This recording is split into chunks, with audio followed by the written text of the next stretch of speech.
I would also like to welcome our CEO of CREAD, Ms. Francine Barron. We also have with us Dr. Rashmi Domesticera, am I pronouncing your name correctly? Who is the Senior Disaster Risk Specialist and the Technical Team Leader for the Caribbean Physical and Financial Resilience Building Project, which this technical assistance, the training of the trainers program is part of this technical assistance project.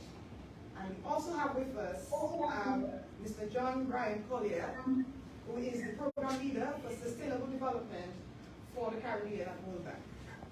And we have Mr. Patrick Howell, the liaison and international strategy lead from the Institute of Building Technology and Safety, who will be our facilitator for this morning's program. So thank you all, and I would like to invite E.S. Paul to give our welcome remarks as we kick off the session.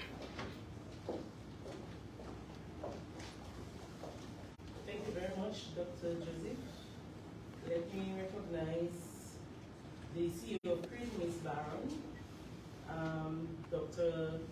Rashmi Domesticera. I have a, yeah. Sometimes the surnames give me a little bit of a run.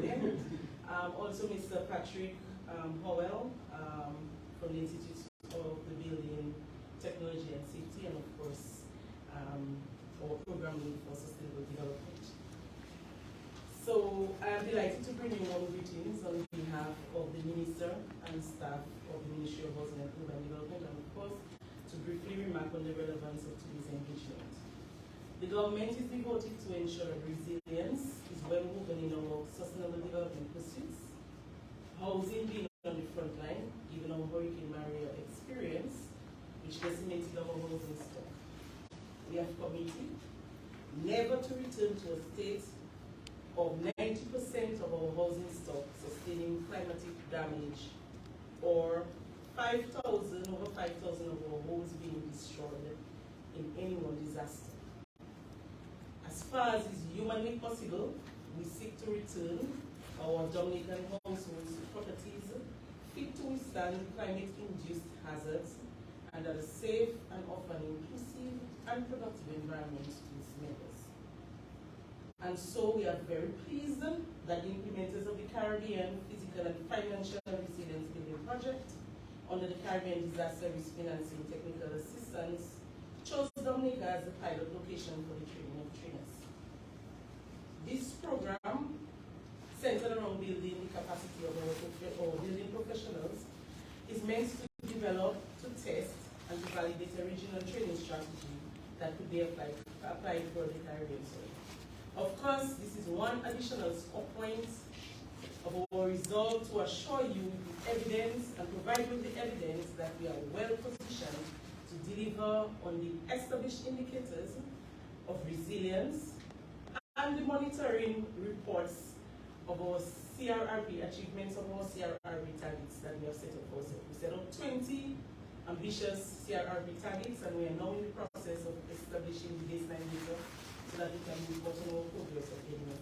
So today's activity is very important in ensuring that we reach that milestone.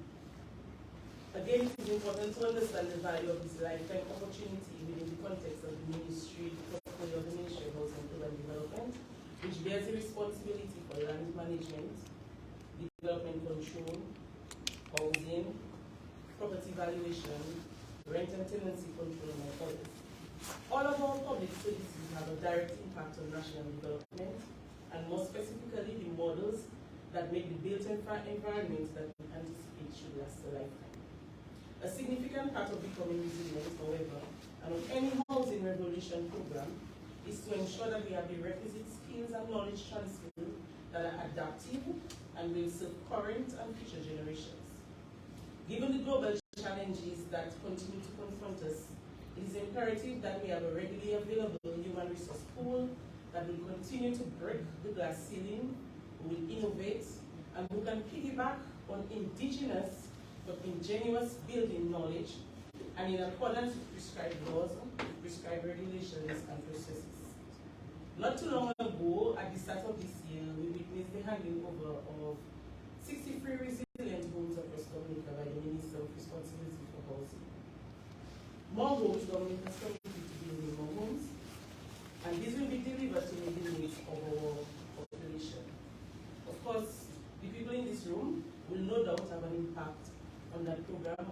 vision in one way or the other.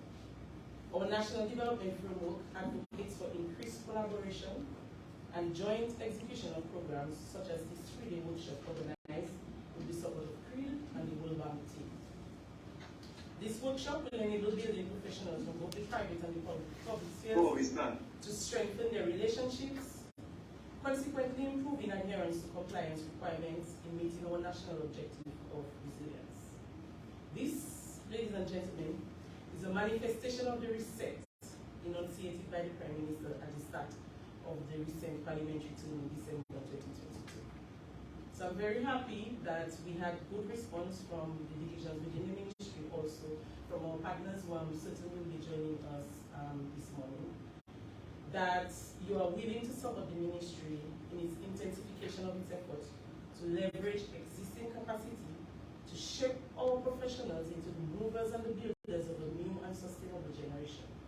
I am certain that this is the basis of your response to our invitation, because you recognize that the diverse backgrounds that you originate are critical in improving and sustaining our current building systems and protocols.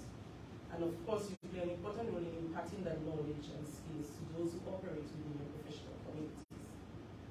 So I'm hoping, therefore, that we are establishing a professional network coming out of this 3-day workshop that will put the refreshed and new information to good use. You will incorporate it into the carrying out of your daily activities in relation to the promotion of your best construction practices. And most importantly, you will share it with those who are not present in this room today. The engagement of the entire building community is critical if we are to see the immense potential value of this training and its impact on all development sectors. In closing, let me again officially welcome each of you, particularly our visiting friends from the bank and also from the facilitators, of course, to express my appreciation for your investment. It's an investment. I consider it an investment in this workshop over the next 3 days, and I wish everyone all the best.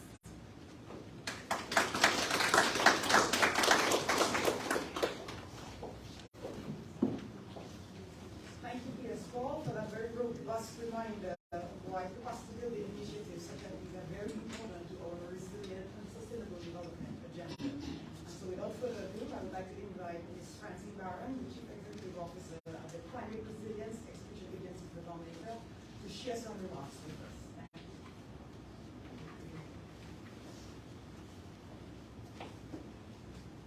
Thank you. Dr. Joseph, thank you. Let me just recognize Dr. Kira Paul, the Permanent Secretary in the Ministry of Housing and Development and Urban Development. Dr. Rashmi Gunasekera, who is the Senior Disaster Risk Specialist and the leader of the Caribbean Physical and Financial Resilience Building Project at Boulevard. Mr. John Bryant, who is the Sector Leader for Sustainable Development for the Caribbean. And Mr. Patrick Powell, Board Liaison and International Strategy Lead of the Institute of Building Technology and Safety.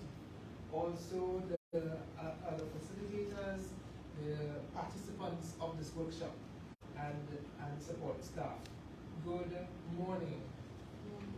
I will first start by, Dr. Paul has welcomed everyone to this event, but I want to say a special welcome as well to the World Bank and Institute team for being here to facilitate this training for us in Dominica. When we look at Dominica today, it is sometimes difficult to imagine that 5 years ago the country looked like a bomb site and that damage and destruction lay all around us. The scars are not as visible now, but many of them are still there, and we are still very vulnerable. We have not sat back and accepted our fate, but we have collaborated with our partners to build a framework of resilience to allow us to achieve our goal to become the world's first climate resilient nation. We have set out in our Climate Resilience Recovery Plan, the CRRP, 20 targets that we want to achieve by 2030. And these include 0 fatalities from extreme weather events and 90% of housing built or retrofitted to resilient building codes.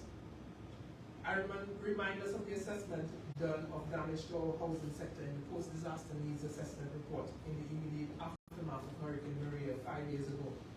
And I quote, "Based on field visits, it is estimated that most of the buildings that suffered severe damage were non-engineered buildings, predominantly wood constructions or masonry buildings. Damages were amplified by the prevalence of deficient construction practices, poor quality materials, and inadequate wind-resilient connections. Enforcement of building codes has not generally been very strong, and this has contributed to the extensive damage. Total damage to the sector amounts to EC 955 million. And as we have just heard from Dr. Paul, we want to ensure that we never again suffer that level of damage, where 90% of homes were damaged in one way or the other, some of them completely destroyed. So we have taken the task of building resilience seriously, and we are approaching it from every angle. We are adjusting our practices, we are tightening our laws, our regulations, and policies to ensure that they're properly aligned with our resilience agenda.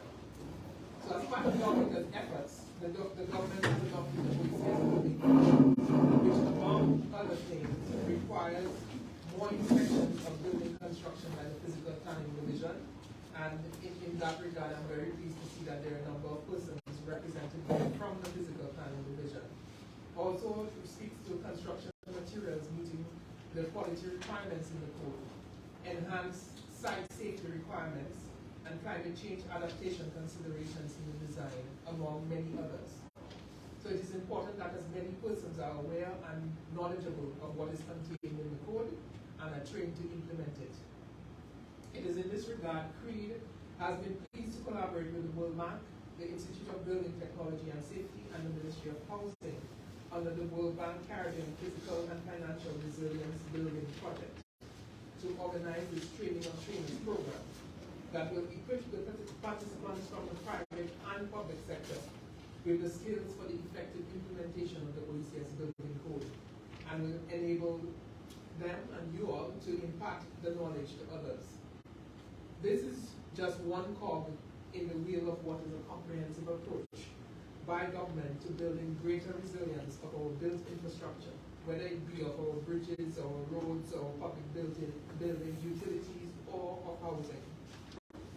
I am sure that the representative of the World Bank will share with you the other components of this project, which looks at developing new disaster risk financing instruments and providing a financing facility to facilitate resilient housing upgrades. Now, such a facility is critically important to our goal of having 90% of homes built or retrofitted to resilient standards.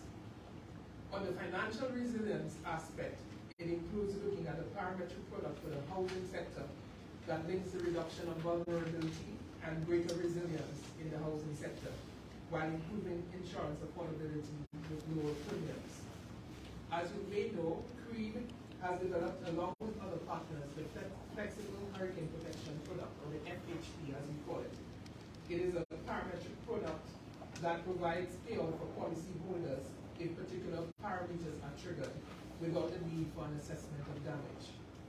The FHP has been piloted in Dominica for 2 years now, and we are working with COPF, that's the insurance arm of the credit union, and other partners to have a national rollout of the FHP this year. So I expect that you'll be hearing a lot more about this in the coming weeks. We certainly do appreciate the partnership and collaboration of institutions like the World Bank, who have worked with us since Hurricane Maria to support our resilience efforts and to help us make meaningful change that will enable us to achieve our targets. I sincerely hope that the participants in the training will take full advantage of this opportunity, and that they will also commit to sharing what they have learned with others, so that together, working together, we can ensure that we have a stronger and more resilient housing sector in Dominica, building sector in Dominica, so that we can achieve our goal of ensuring that we have 90% of homes built to resilient standards, that our buildings can stand up to the might of other Hurricane Marias. We know that climate change is very real, and that we will see extreme weather events in the future. So we have a responsibility to ourselves, to our community, and to our country to ensure that we we build a level of resilience, not only in our physical infrastructure, but in our soft infrastructure as well. So we have to have strong communities. We have to ensure that we have proper planning for our businesses, for our homes, to ensure that we can recover and much more quickly after a disaster and withstand it much better. So I thank you for your presence here today, and I hope that this training session will achieve its goals and that it will redound to the benefit of Dominica. So thank you very much.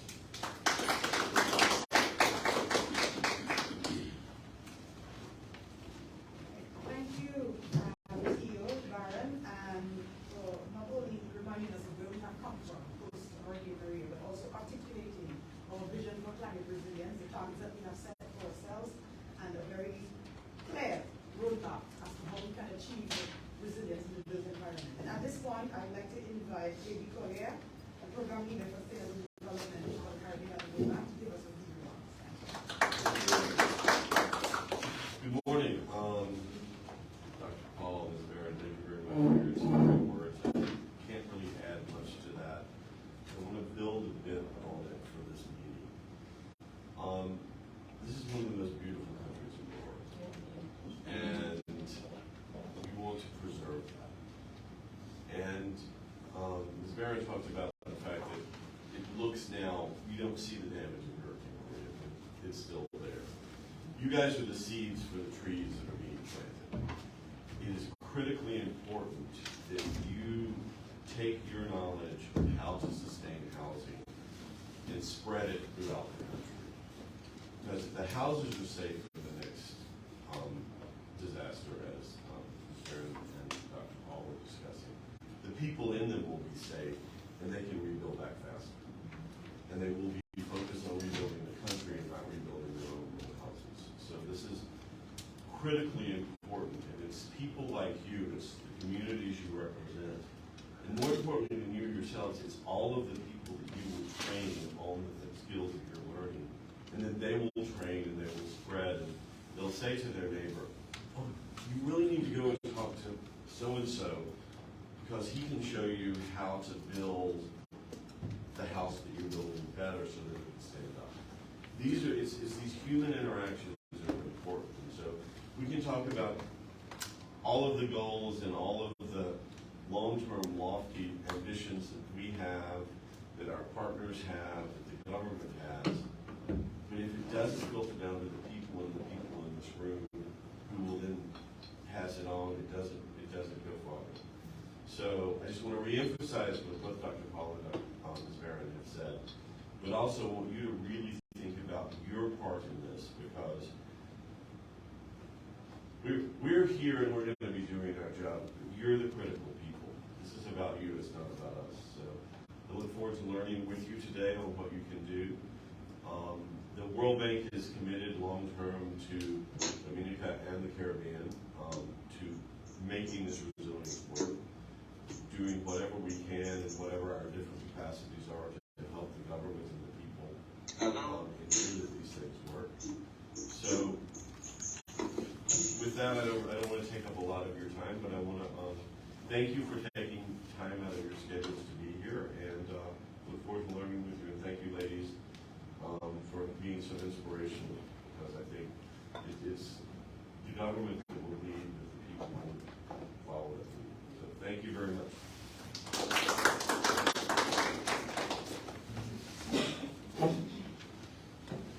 Thank you, Mr. Collier, for reminding us that we are all cogs in a giant wheel that is to drive our transformation into a resilient country. And so I would like to invite Dr. Vanessa Kera to give us some remarks as a senior disaster specialist at the World Bank, and as well also the technical team leader for this technical assistance project.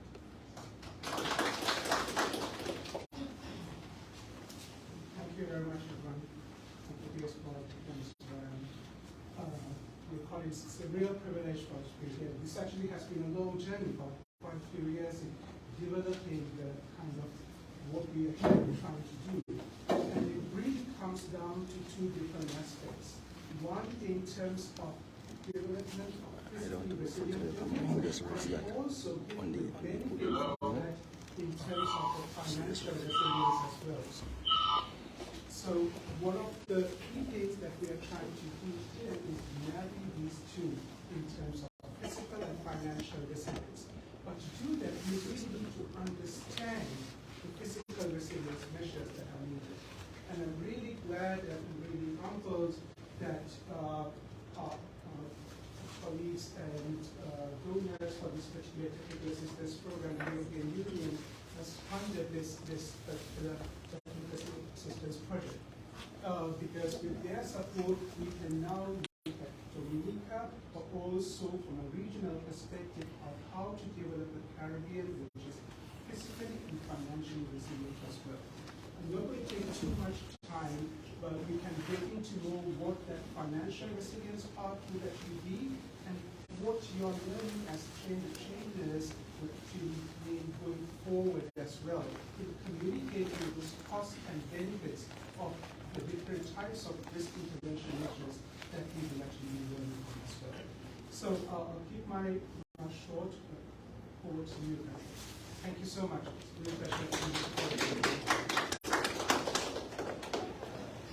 Thank you, Rashmi, and thank you, PS, Paul, Ms. Barron, and for all of our hosts here in Dominica.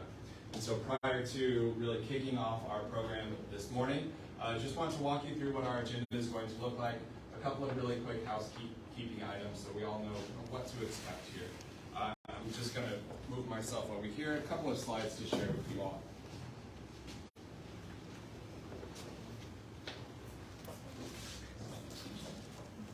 And so we heard earlier from PS Paul, from Ms. Barron, about some of the objectives that we have in Dominica to become the first climate resilient nation in the world. This program, as stated, is one of those small steps to help us get there. And so I want to walk us through a little bit about what this program actually entails, some of the activities, some of the desired outcomes, so that we can all have a better understanding of the context for which this training of the trainers program resides. So as mentioned, really this is trying to develop a broad training strategy that would be applicable not only to Dominica, but to other nations in the OECS and the Eastern Caribbean as well. And so what we are doing here in Dominica is we are piloting this program. And so we've developed the training materials that are in front of you, we've developed the curriculum, and all of this is to one, build capacity here in Dominica, but then also to learn from you all, so that we can then scale it up. And so we're really excited for the next couple of days, next 3 days specifically, to be engaging with you. We really would appreciate that deep engagement, so that not only you all can get the best out of this program, but we can as well, and so that we can learn from you on how to improve this. Some of the activities, just again for the context that we've undertaken to develop this program, is we began with a training needs assessment. And so we spoke to probably several of you during the course of this training needs assessment, where we were interviewing you, we were asking those deep questions about what are some of the major challenges as it relates to building regulatory compliance, specifically in the housing sector. What are some of those challenges? What are some of the gaps, whether it is in skills, whether it's knowledge, resources, etc., so that we can have that nuanced understanding of the challenges that you all face in your day-to-day work, and how we can incorporate those challenges into this training program to address some of those gaps. So with that training needs assessment then, we really identified 3 or 4 priority areas. Again, these were generated from our conversations with you all and from other stakeholders. 3 or 4 priority areas that this training program then is going to address. The first is related to understanding and applying the National Building Code. Second is understanding and applying principles of engineering. Our third module is going to be on risk communication and stakeholder engagement. And then finally, our fourth training module is going to be on public outreach and communication.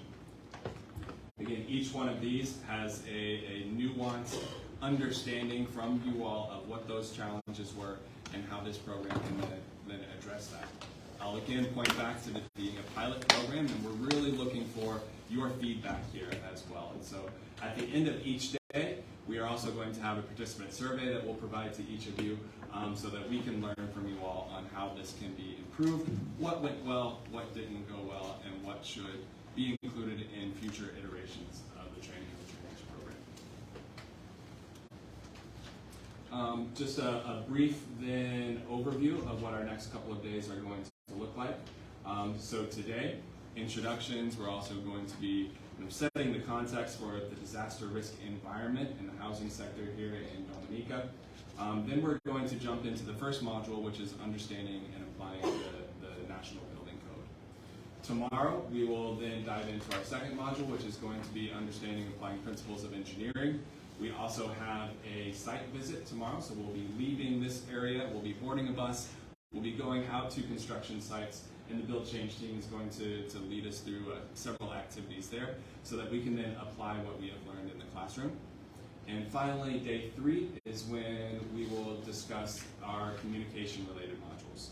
So again, that's going to be risk communication, which is more about interpersonal communication, how we talk about the risks and the benefits of retrofitting, of resilient housing measures.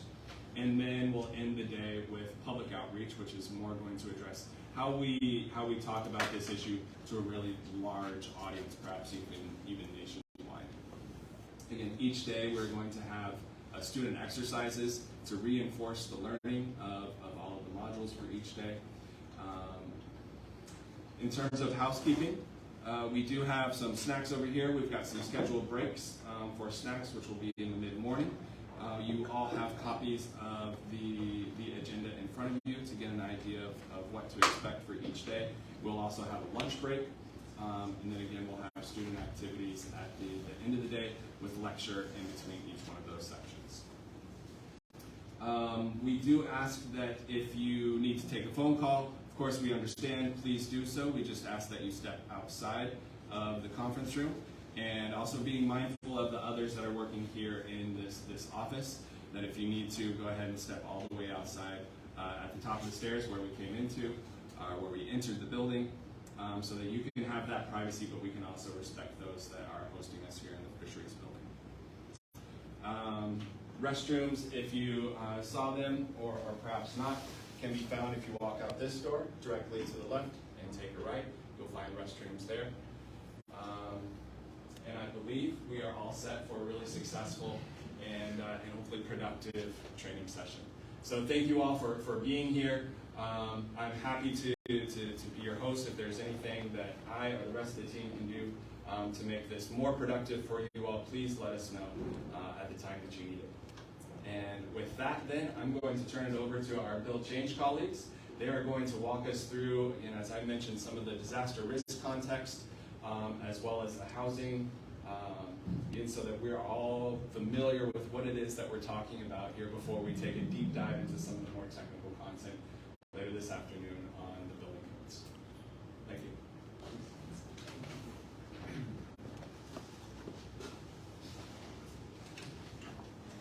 Okay, good morning. I'm Louise Phelps. I am a structural engineer by background, and I'm with Build Change, which is one of the organizations that's been supporting the development and the delivery of this material. It would be really helpful for me if maybe just by a show of hands you could let me know if you have education or experience in architecture, engineering, or construction, like a technical background. I don't know if yes. Okay, so it's like maybe 60-ish% technical. Okay, so we're trying to pitch this material to be as technical as possible, but we want to make sure everyone understands it. So if at any point you don't understand what I'm saying, please just let me know. And if it's also too simple, then again, let us know. We can go deeper. So, Patrick, if you want to skip to the next slide. I wanted to really start off by actually hearing from you.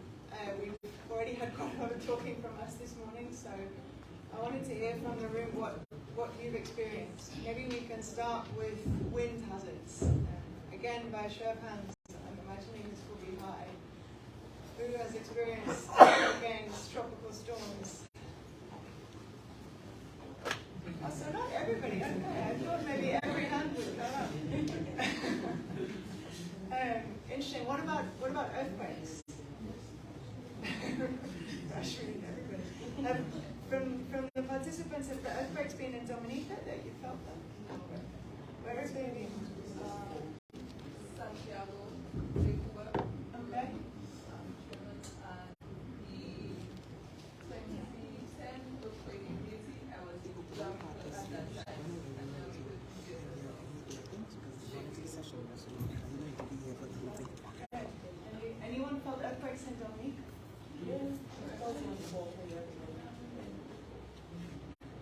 Okay, what about volcanoes? Anyone from St. Vincent, or was it St. Vincent at the time? No? Floods? Oh, what was your flood experience? Well, during heavy rains, when we have the rivers flooding to extend by taking homes and so on. I see. Homes were destroyed. And during my we had a lot of flooding. And landslides too, right? Landslides. Anything else? Anything we've not mentioned? Any tsunami experiences, survivors? No. Okay. Patrick, can you flick to the next slide? As you well know, I don't need to tell you, the Caribbean is a multi-hazard setting. Dominica in particular, everything. There's winds, there's floods, Alright everyone, this is going to be the end of our live broadcast. Once again, this live was brought to you by Emonews. And on behalf of the Emonews team, we just want to say thank each and every one of you for supporting the Emonews team and Emonews itself. Once again, this live was brought to you by Emonews, and this is the end of our live broadcast. And the rest, the Caribbean.